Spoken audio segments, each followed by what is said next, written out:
Olá, meu irmão, minha irmã. Eu sou o Padre Jean Rafael, da Paróquia São José, bairro Baeta Neves, região pastoral São Bernardo Centro. É com grande alegria que iniciamos nosso programa Verbum, a Palavra de Deus, da Diocese de Santo André.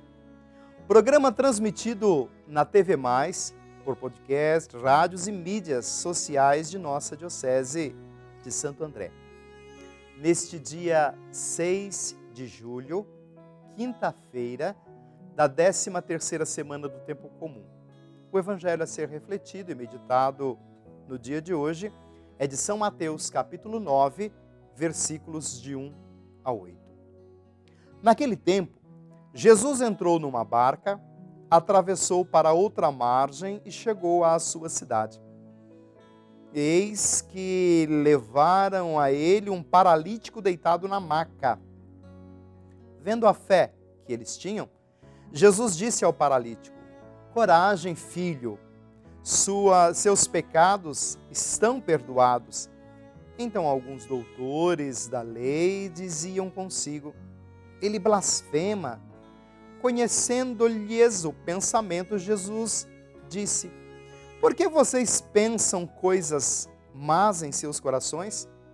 De fato, o que é mais fácil dizer: seus pecados estão perdoados, ou dizer: levanta-te e anda? Para que vocês saibam que o Filho do Homem tem na terra a autoridade para perdoar pecados, disse então ao paralítico: levanta-te, pegue sua maca e vá para casa. Ele se levantou e foi para casa.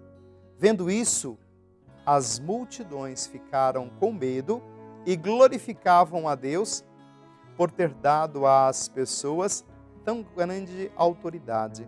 Por ter dado às pessoas tão grande autoridade. Palavra da salvação. Glória a vós, Senhor. Estimados irmãos e irmãs, o grande convite do Evangelho hoje, nesta proposta de São Mateus do capítulo 9, é para nós um gesto de reconhecimento pelos gestos da fé. Como é que nós compreendemos essa dinâmica do gesto da fé? Quando olhamos para a passagem do texto bíblico de hoje, os mestres da lei foram incapazes de compreender as ações de Jesus. E você, compreende as ações de Jesus? Ou nós também nos tornamos incapazes do mesmo conhecimento? Para os mestres e doutores da lei, fidelíssimos à tradição, sabiam distinguir claramente entre a ação divina e a ação humana, ou seja, aquilo que só Deus e a Deus compete fazer e aquilo que é permitido ao ser humano operar. Contudo, aplicado a Jesus, o Verbo encarnado que veio estar em nosso meio para nos salvar, este esquema não era suficientemente gesto de vida. Sem titubear, ele realiza o que não compete ao ser humano: perdoar os pecados, curar. Ao perdoar os pecados, colocava-se no lugar do próprio Deus, a quem se ofende com as ações pecaminosas. Ao curar, restituía a dignidade da vida, dom divino para a humanidade, sobre o qual somente Deus tinha esse poder. Jesus nos revela este grande gesto, porque no julgamento apressado dos mestres da lei, a ação de Jesus tinha uma conotação de blasfêmia. Era um insulto a Deus, uma usurpação do seu poder, nada mais digno de censura.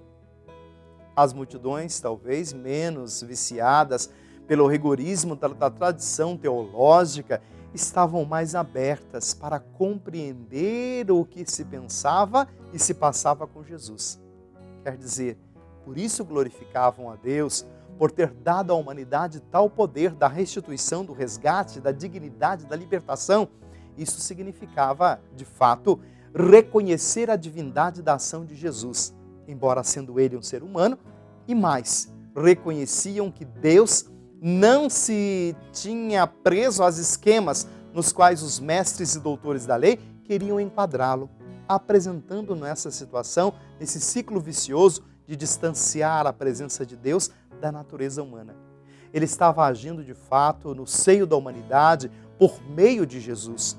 Por isso era possível identificar nas ações do Mestre Jesus o amor de Deus atuando na história humana. É isso exatamente que os mestres da lei recusavam em aceitar. Cuidado para não sermos como os mestres da lei, recusar a Deus e não valorizar a dignidade da libertação que Ele promove em nós. Reconhecer a divindade de Jesus é segui-lo fielmente. Desça sobre vós e permaneça para sempre a bênção de Deus Todo-Poderoso, Pai, Filho e o Espírito Santo. Amém.